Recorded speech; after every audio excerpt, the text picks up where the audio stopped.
Hi, we're going to discuss early childhood social and emotional development with a focus on moral development. We're going to start with a comparison of theories of social emotional development. Hi, we're going to discuss early childhood social and emotional development with a focus on moral development. We're going to start with a comparison of theories of social emotional development, and then we will use moral development as our specific example. So I want you to start off by making two lists. One list should be things that you would consider right, so good behaviors, thoughts, or feelings that parents or teachers would want to see children develop. The other list should be things you would consider wrong, so the bad behaviors, thoughts, or feelings that parents and teachers would not want to see develop. So pause the video, and when you're ready, start it up again. Okay, so when we think about right and wrong, the terms we use are pro-social and anti-social. So the list you made for stuff that was right or good, that would be pro-social. Anti-social would be the stuff that is wrong or bad. And so let's give a few examples for each category. So pro-social would include things like being helpful, being kind, being honest. All right. Antisocial would include things like being mean, lying, cheating, stealing, and causing harm. Aggression would fit into antisocial, and I want to just give a few examples of different kinds of aggression. So one distinction we can make is about what kind of harm is being caused. So physical aggression is about harming people's bodies. So kicking, hitting, biting, things like that. Relational aggression is about hurting relationships. So things like gossiping or name calling. Another way we can think about aggression is related to why it's happening. So instrumental aggression has a goal, and the goal is not to cause harm, but the goal is to get something. So for example, if a 2-year-old kicks another 2-year-old in order to take their toy, they're not trying to be mean to the other kid. They want the toy, right? Their instrumental aggression is in service of some sort of a goal. Hostile aggression is about being mean. It's about causing harm. All right? And then we can also think about, is aggression happening, is it the initial aggression? Did somebody do it first, or are they reacting? So proactive aggression is when you do it first and you're not responding to somebody else. Reactive aggression is when somebody started it. Somebody hurt you first and now you're responding. Okay, how do kids develop socio-emotionally? You can refer back to the Theories chapter from Unit 1 for more details, but here's a quick comparison contrast. If you recall, the psychodynamic perspective is focused on the unconscious mind, the stuff that's outside of our conscious awareness, that can influence how we think, feel, and behave. The psychodynamic model also suggests that personality has 3 parts: the id, which is focused on seeking pleasure and avoiding pain; the superego, which is your conscience.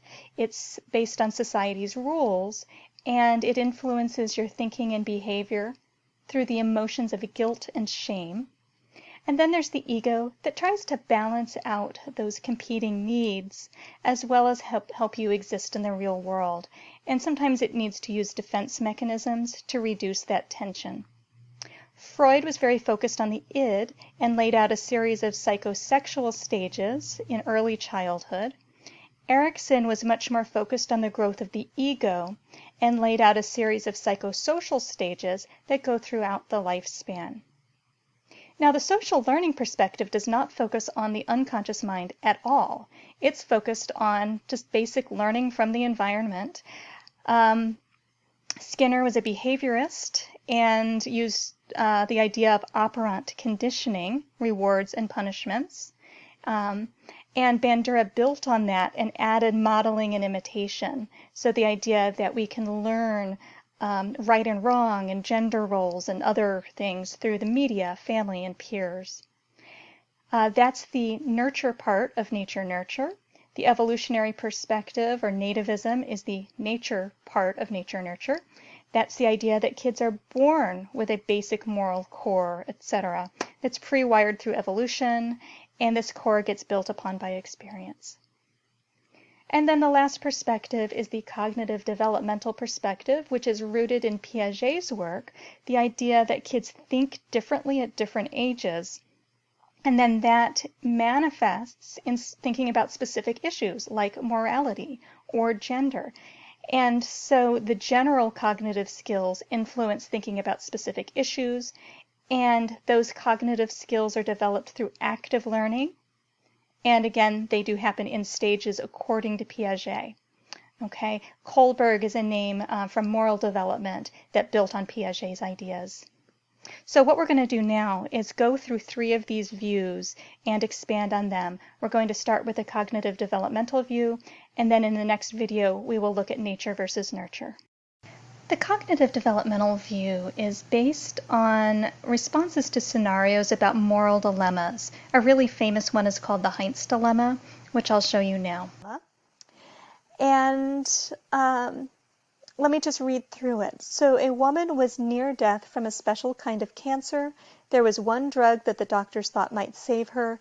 It was a form of radium that a druggist in the same town had recently discovered. The drug was expensive to make, but the druggist was charging 10 times what the drug cost him to produce. He paid $200 for the radium and charged $2,000 for a small dose of the drug. And just as an aside, I've had students tell me that they've had family members where one dose of a drug was like $35,000. So just keep the money in mind. This was from the 50s, and it was philosophical anyway. The sick woman's husband, Heinz, went to everyone he knew to borrow the money, but he could only get together about $1,000, which is half of what it cost.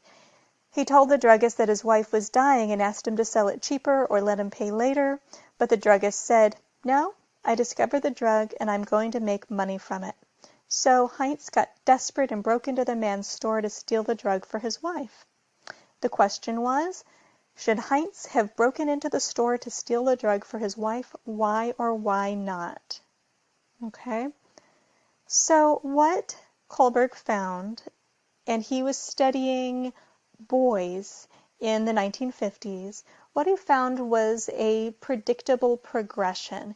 And so he put together a theory that included 6 specific stages grouped together by 2s, so 3 levels, each with 2 stages. Now, the order of the stages actually doesn't stand the test of time, as well as those 3 broad levels, so that's what I'm going to emphasize here. So, first is pre-conventional, then comes conventional, and then comes post-conventional. And the way for you to remember that is pre means before, and post means after. So just think logically about the order that they go in. Pre-conventional reasoning at its core is self-centered. And so some kids would say, no, he should definitely not steal the drug because he could get in trouble and he could go to jail. He could be punished. And so the core of whatever reasoning they were giving might have to do with avoiding punishment. Another that would still be pre-conventional is about seeking rewards. Now remember, he was interviewing boys in the 1950s, and so he would get answers like, yes, he should steal the drug, because if his wife dies, who will make him dinner? So again, it's self-centered. And so you can think about yes or no answers being pre-conventional, but they have that same shared core of being focused on the self. Conventional reasoning is concrete. It's tied to real experience. It's tied to the here and now. So some people would say, no, he should not steal the drug because stealing is wrong. It's wrong even though it would be sad for his wife to die. It would be still wrong for him to steal it. And notice here that the idea is that stealing is wrong as opposed to the pre-conventional, which was that he could get punished. From a pre-conventional perspective, the idea is that if you don't get caught, then it's not so bad, right? Here it's saying stealing is wrong. But it would also be at a conventional level to say, he should steal it. And that's because he is a husband, and it is his duty as a good husband to take care of his wife to the best of his ability. Okay? So you can say yes or no and still be at the conventional level, but in both cases it's tied to something very concrete. So here, notice that with the yes answer, it's tied to his wife as a specific person. It's not about people in general. It's about his wife, and it's about his duty as a husband and somebody who cares for his wife. Okay? Most people, most teenagers, most adults do most of their reasoning at the conventional level. Okay? Most kids are more pre-conventional. Somewhere in childhood they shift to more conventional reasoning, and that's where most people do most of their thinking. Some teenagers and adults shift to post-conventional reasoning, which is abstract. Okay?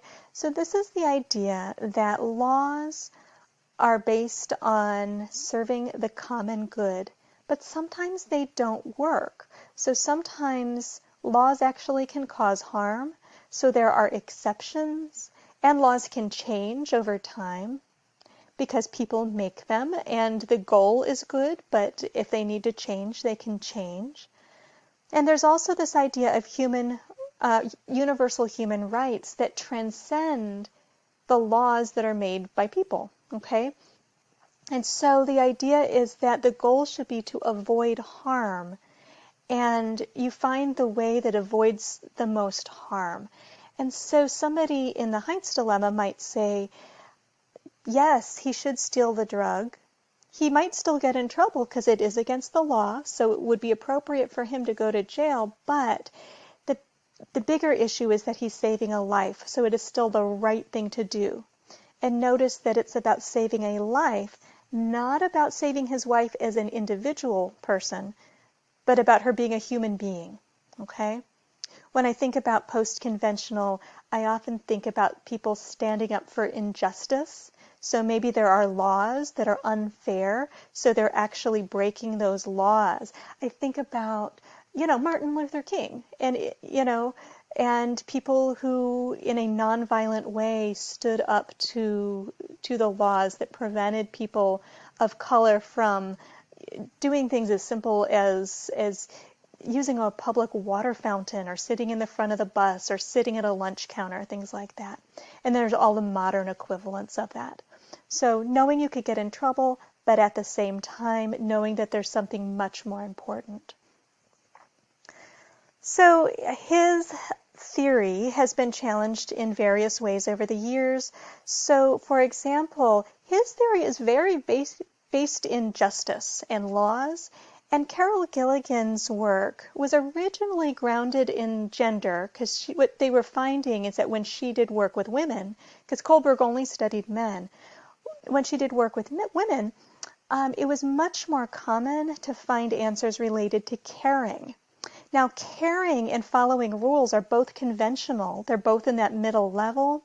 But according to Kohlberg, caring was less advanced than following rules. And so she challenged based on research in gender.